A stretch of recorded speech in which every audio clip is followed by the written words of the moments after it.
ओम शांति दोस्तों, मैं doctor Akanksha Upadhyay, neuro physiotherapist, extra care physiotherapy centre Lucknow से। आज हम आपके लिए एक बहुत इंपॉर्टेंट टॉपिक लेके आए हैं, टिबियलिस इंटीरियर मसल पेन का। टिबियलिस इंटीरियर मसल, जिसको आप जानते होंगे कि ये मसल हमारे इस एरिया से, जो शिन बोन होती है उसके सराउंडिंग एरिया से हमारा पेन अपीयर करता है। और इस पेन को मोस्टली लोग कंप्लेन करते हैं, जब वो आते हैं हमारे पास तो बताते हैं ये पेन वो काफ़ी दिनों से फेस कर रहे थे, लेकिन इसका सोल्यूशन वो नहीं निकाल पाए। काफ़ी एक्सपर्ट्स का राय लेते हैं, तो वो एक्सपर्ट्स जब उनका MRI कराते हैं तो वो पेन L4 L5 से लिंकअप हो जाता है PIVD के रूप में, क्योंकि L4 L5 से जो नर्व रूट आ रहा है उसका सप्लाई हमारे इसी एरिया पे जाता है, तो वो मिसलीड हो जाता है। तो कई बार पेशेंट PIVD के ट्रीटमेंट में चले जाते हैं और उसको इसका रिलीफ नहीं आता है।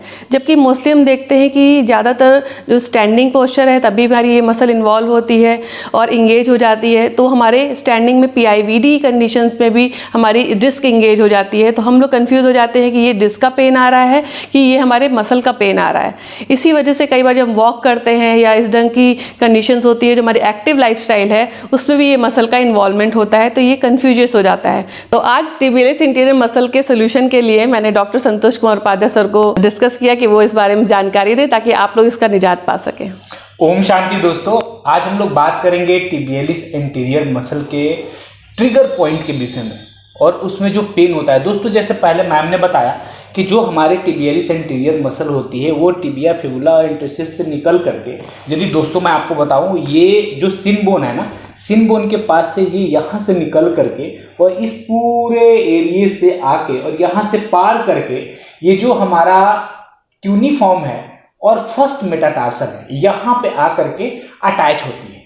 तो दोस्तों, ये जो एरिया है लेटरल लेग का, जो लोअर लेग का जो लेटरल एरिया है, ये हमारा L4 L5 से जो L5 नर्व रूट निकलती है, इसका भी सप्लाई इसी एरिया में होती है। और ये जो हमारी टिबियलिस इंटीरियर मसल है दोस्तों, इसका मेन काम होता है पंजे को ऊपर ले जाना और अंदर की तरफ टर्न करना। तो दोस्तों, जैसे कि हम कभी हील्स पे चल रहे हैं, हील्स पे उतर रहे हैं, या फिर लॉन्ग वॉकिंग कर रहे हैं, या स्टेयर क्लाइंबिंग ज़्यादा कर रहे हैं, तो हमें क्या करना होता है, जैसे आप मेरा पैर देख रहे हैं, इसको बार बार ऊपर उठाने की ज़रूरत होती है। तो जब बार बार हम ऊपर उठाते हैं तो ये देख रहे होंगे, ये मसल्स हमारी ओवर एक्टिव हो जाती है, ओवर यूज हो जाती है, और ये फटीग होने की वजह से पेन करने लगती है और यहाँ पे ट्रिगर पॉइंट डेवलप हो जाते हैं। अब सबसे बड़ी बात है कि कैसे हम डिफाइन करें कि ये कमर से पेन आ रहा है या ये पेन जो है वो टिबियलिस इंटीरियर मसल के ट्रिगर पॉइंट का है।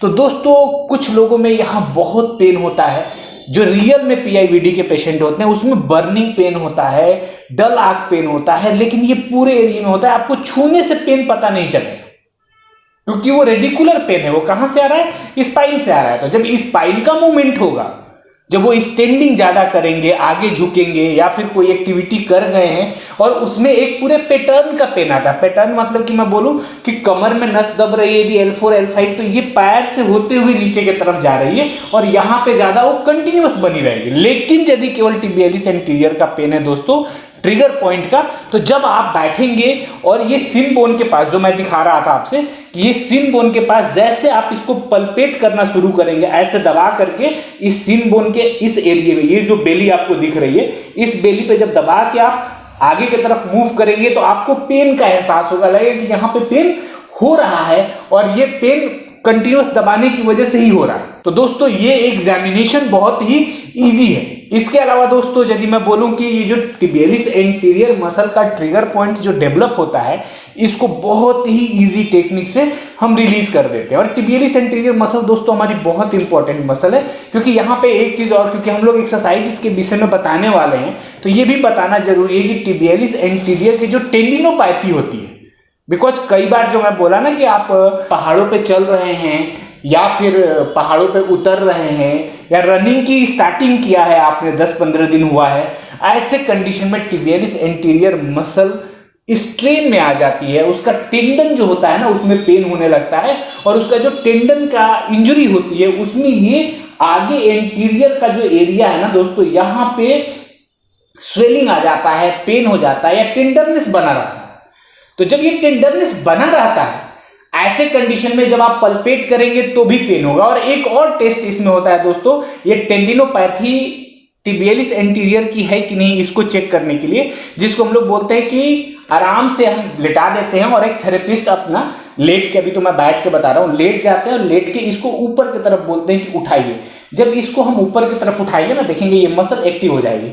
ये मसल एक्टिव हो रही है, तो जैसे ये उठाते हैं और लोड देते हैं, यहाँ पे पेन हमारा बढ़ने लगता है इंटीरियर पे। तो ये इंटीरियर का टेंडिनोपैथी, यदि टेंडिनोपैथी की वजह से पेन आ रहा है, क्योंकि यदि टेंडिनोपैथी भी होगी दोस्तों ना, तो इसके जो रूट है, जो टेंडन है, इसको पल्पेट करने पे पेन फील होगा। ऐसे कंडीशन में अर्लियर स्टेज में स्ट्रेचिंग एक्सरसाइज नहीं करनी है, जो मैं आगे बताऊंगा। लेकिन ट्रिगर पॉइंट है दोस्तों, तो ये एक्सरसाइज बहुत ही इंपॉर्टेंट है। दोस्तों मैं एक चीज़ डिस्कस करना चाहूँगी, जैसे डॉक्टर संतोष ने बताया कि कैसे टेंडिनोपैथी की वजह से, टिबियलिस टेंडिनोपैथी की वजह से प्रॉब्लम्स होती हैं और ट्रिगर पॉइंट की वजह से टिबियलिस में प्रॉब्लम आती है।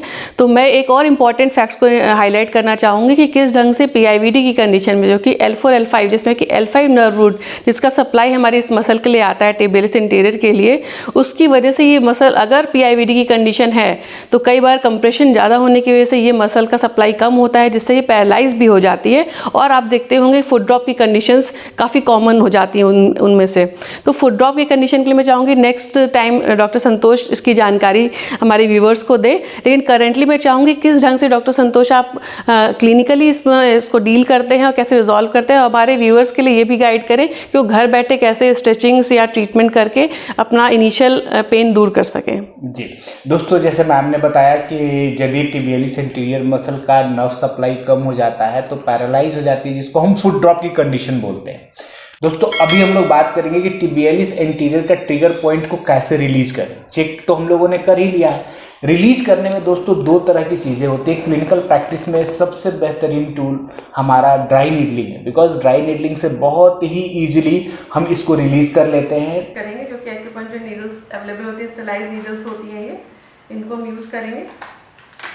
हम पैल्पेट करते हैं, पैल्पेट करने के साथ ही साथ टूवर्ड्स 45 डिग्री एंगल पे शिन बोन की साइड ही हमें इसको प्रिक करना है, जहाँ पे ट्रिगर पॉइंट फाइंड आउट होता है।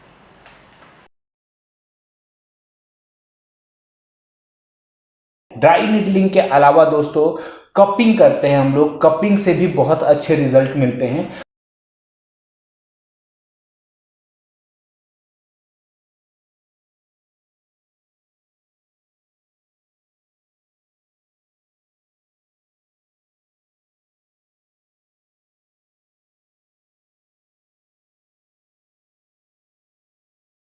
ये जो ISTM आप देख रहे हैं, इससे भी हम लोग रिलीज करते हैं और बहुत ही अच्छे रिजल्ट आते हैं। आप चाहें तो इसके जगह पे घर पे एक पाइप ले सकते हैं, या टेनिस का जो छोटा वाला बॉल होता है जो हार्ड होता है, उससे आप इसको रिलीज कर सकते हैं, या कुछ बेलन जैसा घर पे है उससे भी आप इसको रगड़ करके इस एरिया को रिलीज करके आप काफ़ी बेनिफिट उठा सकते हैं। लेकिन दोस्तों ये तो हो गया कि रिलीज करने के बाद आपको काफ़ी रिलीफ मिलता है और बेटर फील करते हैं।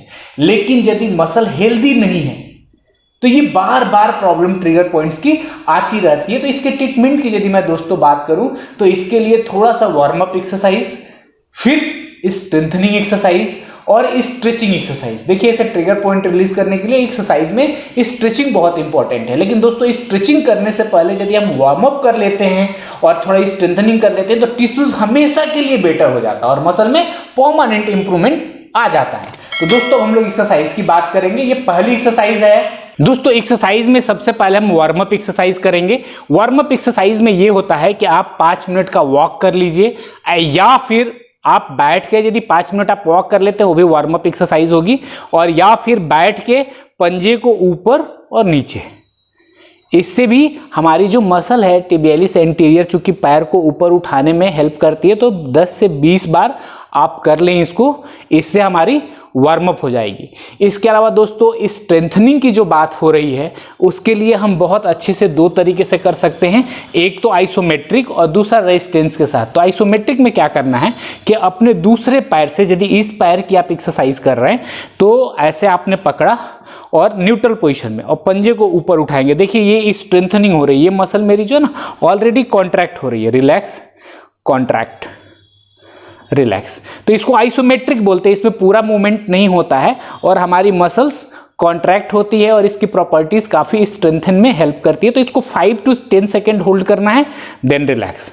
फिर ऊपर की तरफ लाना है, 5 to 10 सेकेंड होल्ड करना है और इसको 10 बार से आप शुरू कर सकते हैं। यदि बहुत पेन है तो 5 बार से आप शुरू। जो सेकेंड एक्सरसाइज है स्ट्रेंथनिंग की दोस्तों, उसके लिए आप रेजिस्टेंस बैंड का यूज करेंगे। और जैसे आप देख रहे हैं कि मैम ने इसको नीचे की तरफ ले गई और नीचे की तरफ ये आ गया पैर, और हमें क्या करना है, इसको ऊपर की तरफ लेके आना है रेजिस्टेंस के साथ। ऊपर लाया, 5 सेकेंड होल्ड किया, फिर इसको नीचे ले गए। इसको भी 10 रिपीटेशन से हम शुरू कर सकते हैं। ये 2 एक्सरसाइज रेजिस्टेंस की हो गई हमारी, स्ट्रेंथनिंग की। इसके अलावा दोस्तों जब काफी बेटर हो जाएंगे आप, 20 मीटर वॉकिंग आप हील पे करेंगे जिसमें कि पंजा ऊपर की तरफ रहेगा। लेकिन ध्यान रखना है दोस्तों कि स्पोर्ट शूज पहन के ही आप करें। 20 मीटर एनफ होता है, या 65 फीट के आसपास आप वॉक करेंगे तो काफी स्ट्रेंथन हो जाएगा। इसके अलावा दोस्तों जो मोस्ट इंपॉर्टेंट पार्ट है स्ट्रेचिंग का, उसको भी मैं आपको बता रहा हूं कि स्ट्रेचिंग कैसे करना है। तो स्ट्रेचिंग के लिए दोस्तों आप आराम से पैर पे बैठ जाएंगे। क्योंकि आपका पैर यहाँ पे आप देखेंगे, ये जो आपका फुट है ये नीचे की तरफ हो जाएगा सीधा, और इसके ऊपर आप आराम से बैठ जाएंगे। और बैठ के इसको जैसे थोड़ा पीछे की तरफ लीन होंगे, आप फील करेंगे यहाँ पे बहुत अच्छी सी स्ट्रेचिंग आएगी। तो नॉर्मली बैठ के और ऐसे जब लीन होंगे, यू गॉट बहुत बढ़िया स्ट्रेच आपको उस एरिया में फील होगा। और इसमें कम से कम 15 सेकेंड से 30 सेकेंड के बीच में आपको होल्ड करना है, और इसको 3 से 5 बार करना है दोस्तों, एक बार सुबह और एक बार शाम में। मुझे लगता है कि आपको ये वीडियो पसंद आएगा और आपको काफी हेल्पफुल साबित होगा। आप इनको एक्सरसाइज को करिए और इसका लाभ उठाइए। नेक्स्ट वीडियो के साथ हम लोग फिर मिलते हैं, तब तक के लिए बाय बाय।